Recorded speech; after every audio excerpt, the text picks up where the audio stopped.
और उस जंगल में एक खूबसूरत कबूतर रहती थी। उसका नाम नैना था। नैना कबूतर वहाँ रहने वाले हर पंछी की मदद करती थी। वहाँ पर जिस पंछी को भी परेशानी आती थी, वो नैना के पास ही सलाह लेने के लिए आते थे। ऐसे उन सब के लिए नैना हमेशा खड़ी रहती है। ये सब ऐसा था और एक दिन। क्या बात है हेलन कव्वे, आज कुछ परेशान से लग रहे हो, क्या बात है?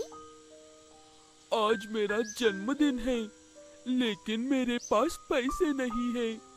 मैं किसी को भी पार्टी नहीं दे पा रही हूँ, इसलिए दुखी हूँ। वो बातें सुनकर तरस आता है नैना कबूतर को। उसके बाद वो खुद ही अपने घर में हेलन कव्वे के जन्मदिन की पार्टी का इंतजाम करके धूमधाम से हेलन का जन्मदिन मनाती है। तुम कितनी अच्छी हो नैना, मेरे जन्मदिन को तुमने अपने पैसों से मनाया है। मैं बहुत खुश हूँ और तुम्हारा ये एहसान कभी भूल नहीं सकती हूँ।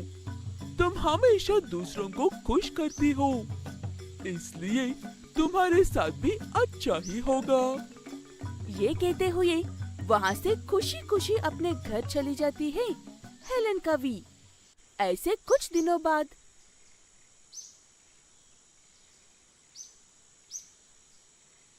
हाय नैना कबूतर, मैं तुमसे बात करने के लिए आया हूँ। हाँ आओ प्रीतम, कैसे आना हुआ, बताओ मुझसे क्या काम है? होली का त्योहार आ रहा है ना, हम सारे पंछी तुम्हारे घर के पास ही होली मनाना चाहते हैं। तुम ही तो हो हम सबकी सहायक। तैयारियां कब से शुरू करना है पूछने के लिए आया था नैना। प्रीतम चिड़िया ऐसे पूछते ही एकदम से प्रीतम चिड़िया पर गुस्सा हो जाती है नैना कबूतर। ये क्या कह रहे हो प्रीतम? मैं इस बात के लिए कभी राजी नहीं हो सकती हूँ। नहीं, नहीं मतलब नहीं। अपने जंगल में होली मनाने की इजाजत बिल्कुल भी नहीं दूंगी। भूल जाओ होली को। ऐसे बहुत गुस्से में कहते हुए प्रीतम चिड़िया को वहाँ से भेज देती है नैना कबूतर। वो देखकर काफी हैरान हो जाता है प्रीतम चिड़िया। कभी भी किसी को भी कुछ ना कहने वाली नैना ऐसा क्यों कह रही है कहकर, और होली क्यों नहीं मनाने दे रही है कहकर। उसके बाद बाकी के सभी पंछियों के पास जाकर जो कुछ भी हुआ सारी बात बताता है प्रीतम चिड़िया। हमने उसके घर के पास कहा था ना, शायद सारा खर्चा उसे ही उठाना पड़ेगा सोचकर मना कर रही होगी।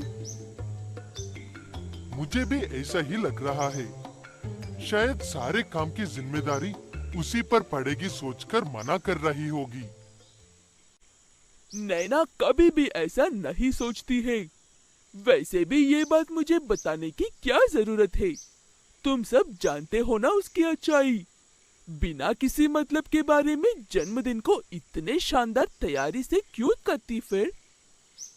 वो बातें सुनने के बाद वो सब कितनी गलत सोचकर बढ़ावा दे रहे थे समझ में आता है उन पंछियों को।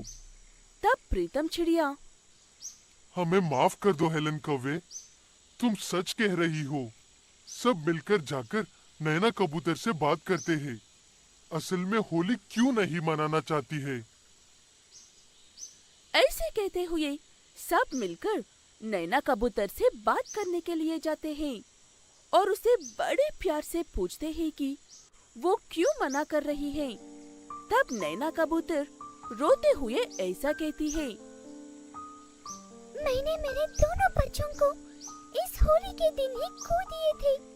कुछ साल पहले ऐसे ही होली के त्योहार पर वो दोनों रंगों से खेलते हुए बहुत खुश थे, लेकिन उन रंगों में मिले हुए केमिकल्स की वजह से दोनों की तबीयत खराब होकर मर गई।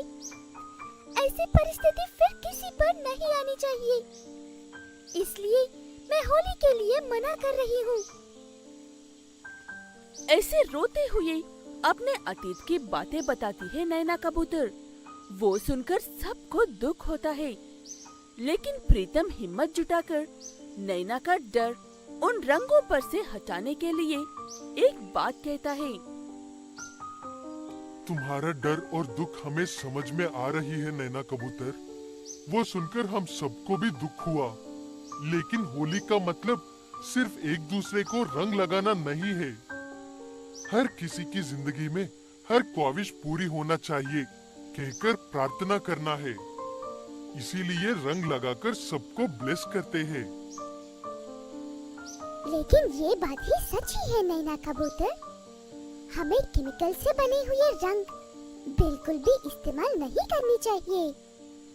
इसलिए होली का त्योहार आने में और कुछ दिन है, और तब तक हम अलग अलग तरह के फूल लाकर उन्हें धूप में रखकर रंग बनाते हैं।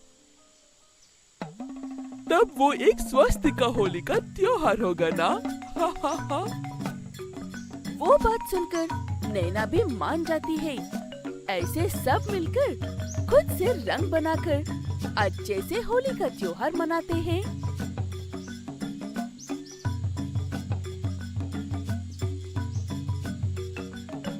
हैप्पी होली बच्चों। आप सब भी होली के त्योहार को सुरक्षित रूप से मनाना। टाटा।